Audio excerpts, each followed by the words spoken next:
বর্তমানে 2025-এ দুয়ারি সরকারি লক্ষ্মী ভান্ডারের জন্য আবেদন কিন্তু শুরু হয়ে গেছে। তো সেই জন্য আজকে ভিডিওতে আপনাদের দেখাবো লক্ষ্মী ভান্ডার 2025-এর নতুন ফর্মটা কিভাবে ফিল আপ করবেন, ফিল আপ করতে কি কি ডকুমেন্টস লাগবে এবং ফিল আপ করার পর সেই ফর্মটা দুয়ারি সরকার জমা দেওয়ার পর সবাইকে কত টাকা করে দেওয়া হবে, সমস্ত রিজনের পয়েন্ট কিন্তু আপনাদের বলবো এবং এই ফর্মটা ফিল আপ করে আপনাদের দেখাবো।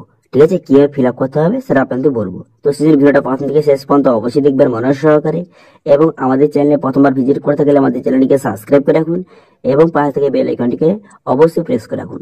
তো চলো আজকে ভিডিওটা শুরু করা যাক। তো প্রথম কিন্তু এই যে ফর্মটা, লক্ষ্মী ভান্ডার ফর্মটা, এটা কিন্তু দুয়ারি সরকার ক্যাম্প থেকে আপনাকে নিয়ে আসতে হবে এবং এখানে কি করবেন, এখানে আপনার ফটোটা সঠিকভাবে মারিয়ে দেবেন, কালার ফটো মারিয়ে দেবেন এবং এখানে বলে দেওয়া হয়েছে যে এই যে লক্ষ্মী ভান্ডার ফর্মটা আপনাকে দুয়ারি সরকারে নিয়ে আসতে হবে। অন্য কোথাও থেকে যদি আপনি নিয়ে আসেন তো সেক্ষেত্রে আপনার ফর্মটা রিজেক্ট হয়ে যাবে।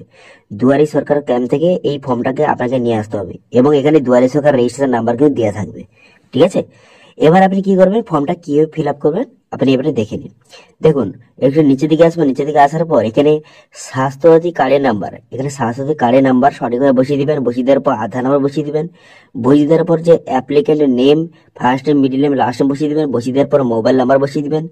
বসিয়ে দেওয়ার পর ইমেল আইডি বসিয়ে দিবেন। বসিয়ে দেওয়ার পর ডেট অফ বার্থ, আপনার ডেট অফ বার্থটা সঠিকভাবে থেকে বসিয়ে দিবেন এবং 1/1/2025 পর্যন্ত আপনার কত বয়স সেটা আপনি বসিয়ে দিবেন।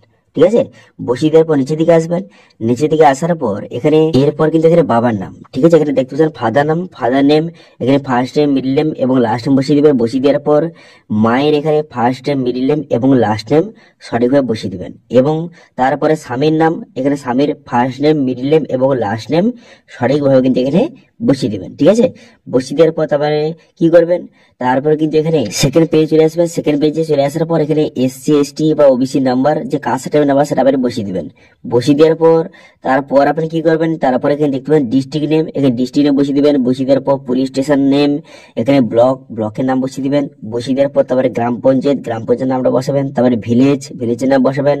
তারপরে এখানে হাউস নম্বর, পোস্ট অফিস এবং পিনকোডটা সঠিকভাবে বসিয়ে দিবেন। ঠিক আছে, এইসব ডিটেলস সঠিকভাবে বসিয়ে দেবেন এখানে।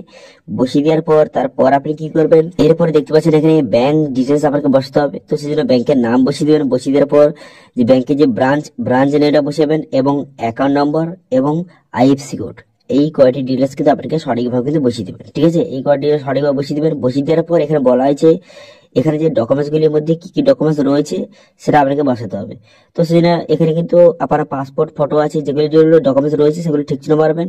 স্বাস্থ্যসাথী কার্ড, আধার কার্ড, তারপরে এসসি এসটি যে সার্টিফিকেট এবং ব্যাংক পাসবুক যেগুলো রয়েছে সেগুলো ঠিক চিহ্ন মারবেন এবং এই সব ডকুমেন্টস কিন্তু লাগবে, এই ফর্মের সঙ্গে আপনাকে জমা করতে হবে এবং সেই ডকুমেন্টসে আপনাকে নিচে আপনার সিগনেচার করে এই ফর্মের সঙ্গে অ্যাটাচ করতে হবে। ঠিক আছে, এরপর 3 নম্বর ফর্মে চলে আসবেন। চলে আসার পর এখানে সিগনেচার করবেন। এখানে কিন্তু সেলফ যে ডিক্লারেশন, সেই জন্য এখানে আপনার সিগনেচার করে দেবেন এবং এখানে যে ডেটটা লিখে দেবেন। ঠিক আছে, এবার বললে কি এই যে ফর্মের সঙ্গে কি কি ডকুমেন্টস লাগবে, এই ফর্মের সঙ্গে দেখতে পাচ্ছেন এখানে স্বাস্থ্যসাথী কার্ডের জেরক্স লাগবে, আধার কার্ড এবং এসসি এসটি যে সার্টিফিকেট আছে, কাস্ট সার্টিফিকেট সেটা লাগবে এবং ব্যাংকের পাসবুক।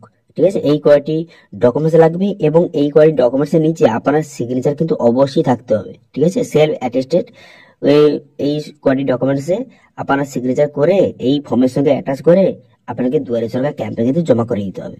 জমা করে দেওয়ার পর তারপরে আপনার সমস্ত ডকুমেন্ট ভেরিফিকেশন করবে। সমস্ত ডকুমেন্টস ঠিকঠাক থেকে থাকলে পরের মাস থেকে আপনার লক্ষ্মী ভান্ডার টাকা কিন্তু পেয়ে যাবেন।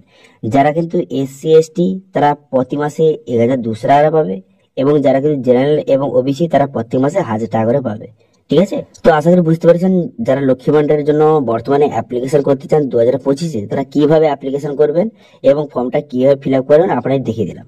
এটা যদি কোনো সমস্যা থেকে থাকে অবশ্যই কমেন্ট করুন, আমি অবশ্যই রিপ্লাই করবো এবং আজকে ভিডিও ভালো লাগে থাকলে ভিডিওকে লাইক করে দেবেন এবং ভিডিওটি বন্ধুর সঙ্গে শেয়ার করে দেবেন এবং আমাদের চ্যানেলে প্রথমবার ভিজিট করে থাকলে আমাদের চ্যানেলটিকে সাবস্ক্রাইব করে রাখুন এবং পাশে থেকে বেল আইকনটিকে অবশ্যই প্রেস করে রাখুন। আজকে ভিডিওটা এই পর্যন্ত, দেখা আছে নেক্সট ভিডিওতে। Thank you.